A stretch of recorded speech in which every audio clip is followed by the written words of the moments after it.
Dan karena bulan Dzulhijjah sudah dekat, yang biasanya muqaddimah kami hadirkan muqaddimah fiqhiyah, untuk saat ini untuk menyesuaikan dengan masa tepatnya adalah kita membicarakan tentang bulan Dzulhijjah, 10 awal Dzulhijjah, agar nanti di saat kita masuki 10 awal Dzulhijjah kita bisa punya persiapan.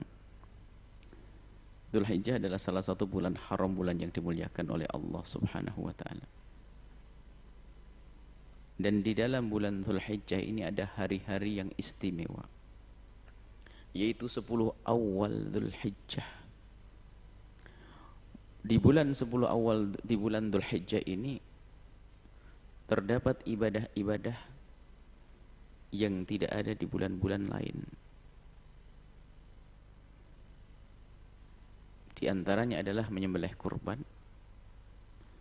kemudian melaksanakan ibadah haji. Kalau yang lainnya ada bisa dilaksanakan di tempat lain. Ramadan bulan puasa, tapi selain Ramadan kita bisa puasa. Salat 5 waktu, ternyata ada salat sunnah bebas, ada rawatib, bahkan ada salat sunat mutlak. Akan tapi di bulan Dzulhijjah ada istimewa haji dan korban. Maka semoga semuanya bisa naik haji. Rindukan hati kita untuk bisa naik haji, maka jangan ragu. Jangan lupa adalah amalan-amalan yang istimewa di bulan Dzulhijjah adalah korban. Ini. Maka berkorbanlah dengan niat karena Allah dan untuk mengamalkan satu amalan yang memang tidak ada di selain bulan haji. Selain di bulan Dzulhijjah tidak ada, yaitu korban. Dan perbandingan antara menyembelih korban di hari raya korban dengan menyembelih kambing di hari biasa nggak bisa dikira-kira. Sejauh mana tidak bisa dibandingkan. Karena bulan Dzulhijjah, 10 awal Dzulhijjah sendiri disanjung oleh baginda Nabi, tidak bisa ditandingi.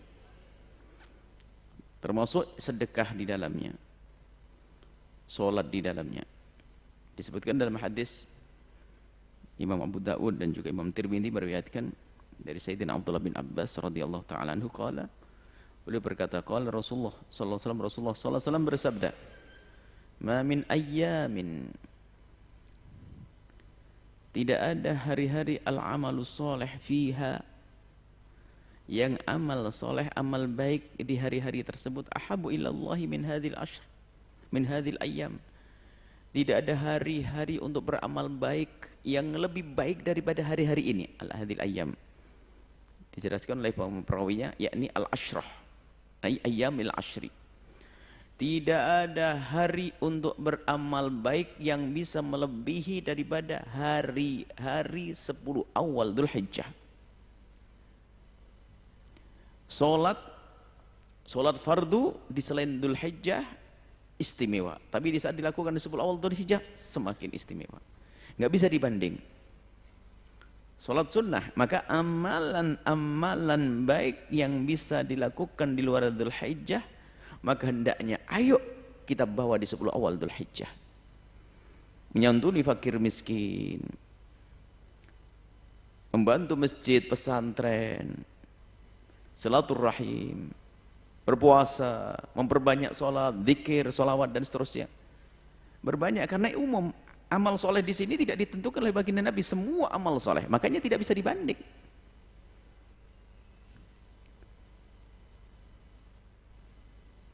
Bahkan sebagian ulama mengatakan bahwasanya 10 awal Dzulhijjah lebih bagus daripada 10 akhir Ramadan.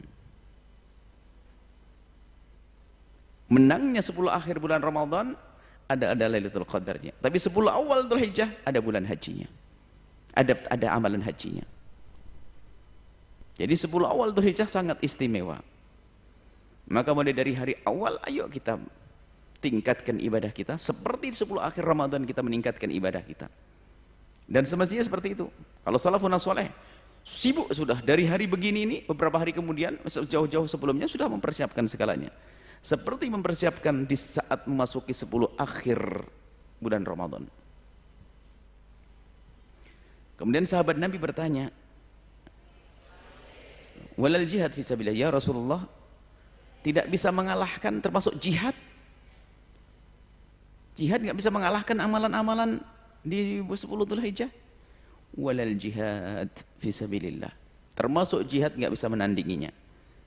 Illa rajulun kharaja binafsihi wa malihi, kecuali modelnya jihad itu orang kharaja binafsihi wa malihi, kecuali orang tersebut keluar dengan dirinya, dia perang sendiri menghabiskan hartanya, falam yarji min dzalika syai'un, sampai enggak balik, nyawanya juga enggak ada, mati syahid, hartanya juga habis, itu baru menandingi. Artinya menanding baru ya bisa mendekati gitu.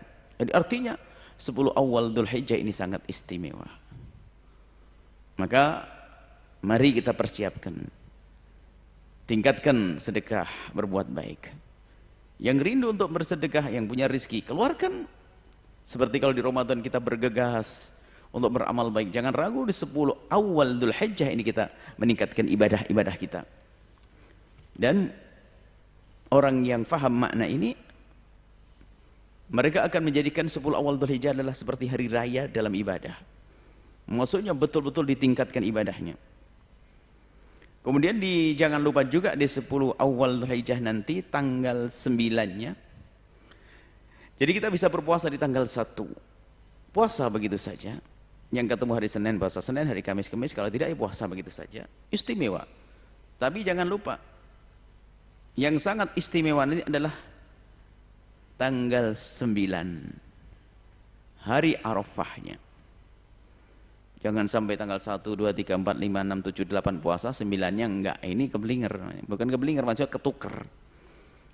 Jadi kalau bisa semuanya dari 1 sampai tanggal 9. 10-nya adalah senang-senang dengan keluarga, makan, nyembelih korban.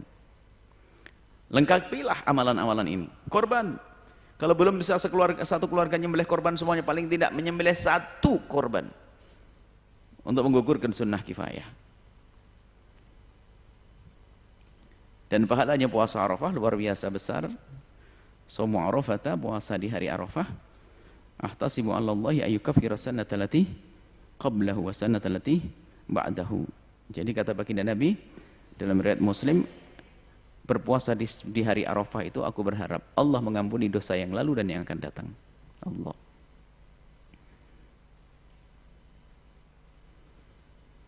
Ada kabar gembira bahwasanya Nabi memberikan kabar kepada sahabat Nabi waktu itu. Semua yang ada di Arafah ini akan diampuni oleh Allah.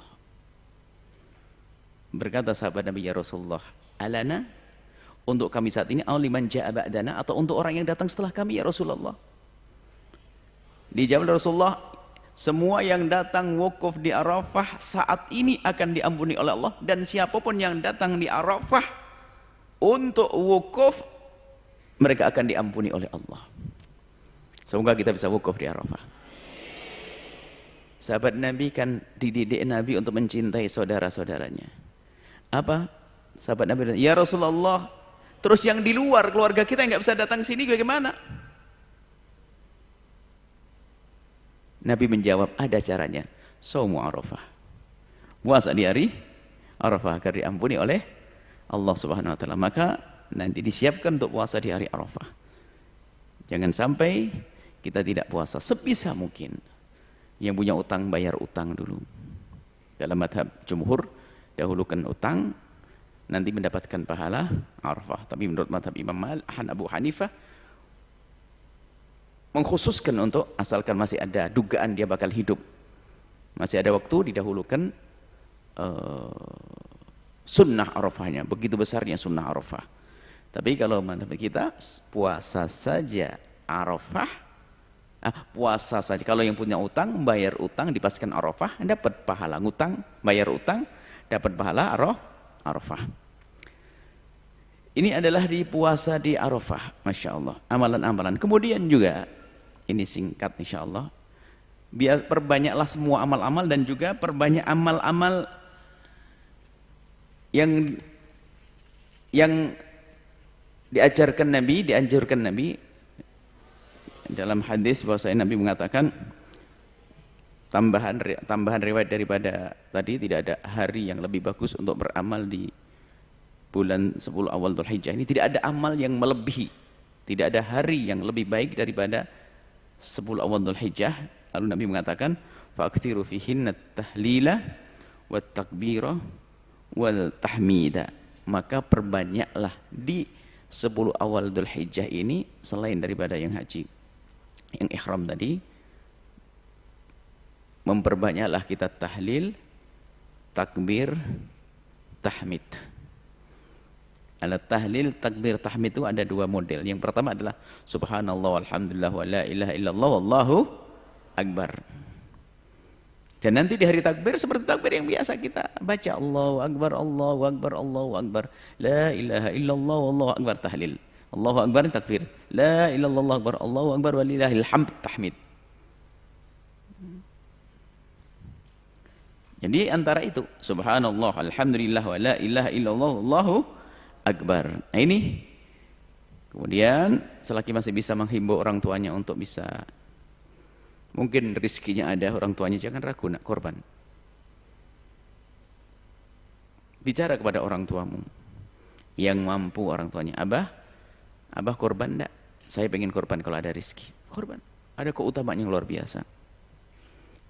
Hari senang hari itu. Makanya berkorban itu menyenangkan orang lain, insya Allah akan diberi kegembiraan oleh Allah, akan diberi kebahagiaan. Dan korban adalah sunnah yang sangat dikukuhkan menurut jumhur ulama. Setiap tahun sekali, kapan datang bulan Dzulhijjah, bulan haji, maka disunahkan untuk menyembelih korban. Jangan seperti keyakinan sebagian orang, korban seumur hidup sekali. Kalau ditanya suruh korban, saya sudah korban 10 tahun yang lalu. Bahkan ada yang mengatakan korban itu wajib, mazhab Abu Hanifah. Artinya pahala memang luar biasa. Khilafnya antara sunnah yang sangat dikukuhkan dengan wajib. Semoga Allah mudahkan kita untuk beramal di 10 awal Dzulhijjah. Dihitung kapan kira-kira mulainya? Hari ini hari berapa? Ada yang bisa menghitung hari? Kapan? Enggak, hari ini awal Dzulhijjahnya kapan?